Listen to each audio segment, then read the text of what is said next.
Alors pour faire suite aux vidéos sur le 3x3 les yeux fermés, j'ai reçu plusieurs questions, dont une où on me demande pourquoi on doit faire une séquence paire de chiffres lors de l'étape numéro 2 où on place les coins. C'est-à-dire que la formule qui déplace les coins, celle-ci, dans l'étape numéro 2, je ne vous montrerai pas les formules pour rien à l'écran. De toute façon, vous avez tout ça dans les premières vidéos du 3x3x3 les yeux fermés. Alors, ce que cette formule-là fait, en plus de changer les coins de place, c'est-à-dire le coin de la position 2 vient à l'avant de la position 3, ça invertit aussi les deux arêtes, ces deux arêtes-ci. C'est-à-dire, c'est ce que ça donne. Alors, quand on fait on observe notre cube au début complètement, c'est-à-dire les trois étapes, les coins, orienter les coins, placer les coins et après les arêtes. Si on ne fait pas une séquence paire lors de la deuxième étape, bien, nos deux arêtes ici vont être inversées et ça va venir influencer négativement la troisième étape où on a déjà tout programmé nos mouvements d'arête. Alors, si je refais la formule, alors, une autre fois, alors, ça remet mon cube, mes arêtes, mes coins sont revenus aux bons endroits et mes arêtes ont repris leur position. Alors, une autre question qu'on m'a posée, c'est lorsqu'on est à l'étape numéro 2, c'est-à-dire que l'étape numéro 1 est complétée. Du côté de la face blanche, on a des coins blancs et jaunes, et du côté de la face jaune, on a des coins blancs et jaunes également. Donc, à l'étape numéro 2, la question qu'on m'a posée, c'est qu'est-ce qu'on fait quand, au départ, tout de suite au début, quand on a le coin numéro 2 à déplacer, c'est déjà le coin numéro 2 qui est au bon endroit dans notre zone de travail. Alors, dans les exemples suivants, je vais vous montrer qu'est-ce qu'on fait avec une séquence qui se complique légèrement, quand une séquence où on est loin du scénario idéal, où chaque chiffre arrive une seule fois, où on ne rencontre jamais ce cube-là dans notre séquence, sauf à la fin. Donc là, je l'ai placé au début, puis je vais vous montrer comment vous tirer d'embarras lorsque ça arrive. Alors, pour l'étape numéro 2, j'ai recréé un cube où on a une situation particulière. Donc, à l'écran, je ne vous mettrai pas la formule qu'on fait dans l'étape numéro 2, parce que vous la connaissez déjà. On la retrouve dans les vidéos précédentes. Mais je vais plutôt vous afficher chiffre par chiffre la séquence qu'on va se construire pour l'étape numéro 2.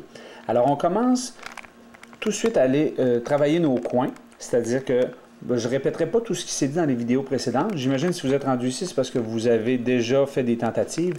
Donc, mon cube dans la zone, à l'endroit numéro 2, qui est déjà au bon endroit. Déjà, on a un problème en partant. Le cube dans le coin numéro 2, le orange, vert et blanc, est déjà au bon endroit. Ce cube-là, on va l'appeler l'intrus, pour ne pas avoir à répéter toujours le nom des couleurs. Donc, l'intrus, quand je le rencontre, je dois l'envoyer ailleurs sur une position inutilisée. L'idéal, c'est de l'envoyer à la position numéro 3, parce que c'est la plus facile à manipuler. Donc, le premier chiffre de ma séquence, l'intrus, je l'envoie au numéro 3.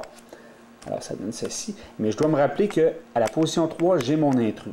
Alors ici, j'ai le blanc, vert et rouge que je dois envoyer à la position numéro 1. Ça va à la 1, donc 1 devient mon chiffre suivant dans ma séquence. Au numéro 1, j'ai le 3, le orange, bleu et blanc qui s'en va à la position 3. Je me rappelle qu'au 3, j'ai mon intrus, donc je l'envoie au 3 quand même. Au 3, j'ai mon intrus que je dois envoyer ailleurs sur le cube. Alors, je vais l'envoyer à une position que je n'ai pas utilisée. Donc, si je regarde ma séquence, je peux utiliser à peu près tous les chiffres. Je vais utiliser le 5. Je regarde au 5, c'est un cube qui n'est pas au bon endroit, donc je peux utiliser le 5. Donc, j'y vais avec le 5 pour mon chiffre suivant dans ma séquence.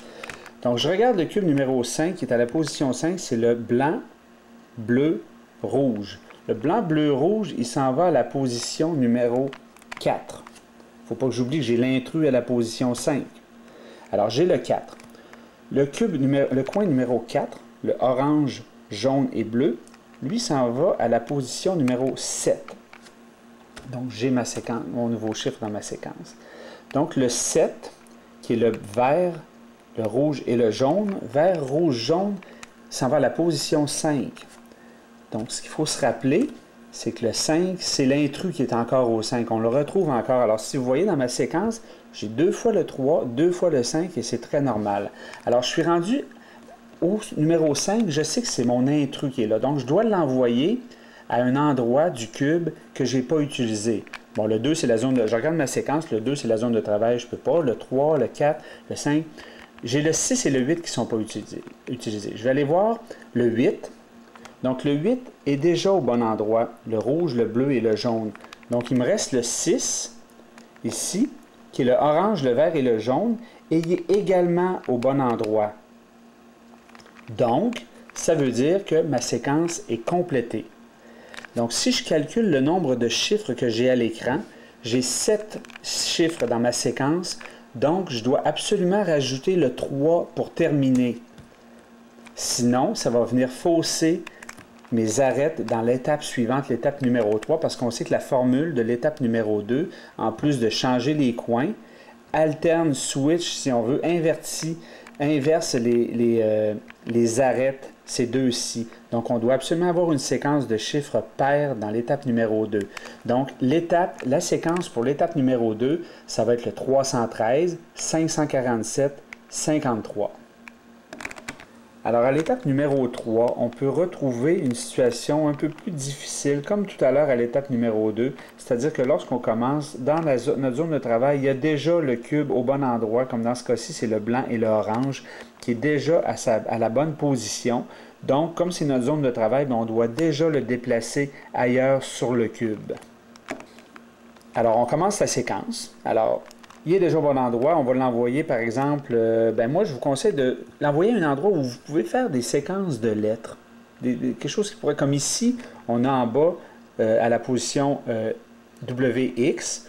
C'est des lettres qui s'embarquent moins bien dans des séquences de lettres. Des fois, c'est plus difficile à retenir un petit peu. Donc, si je l'envoie, par exemple, ici, je fais des tests. Si je l'envoie à W, ici, le bleu et rouge, c'est le O. Donc, déjà, j'ai une séquence qui peut se retenir. Donc, si j'envoie mon cube orange à la position W, alors le W, c'est le bleu du bleu et rouge. Donc, lui s'en va à la position O. Ici, c'est OP. Donc, déjà, j'ai quelque chose qui se retient bien, ou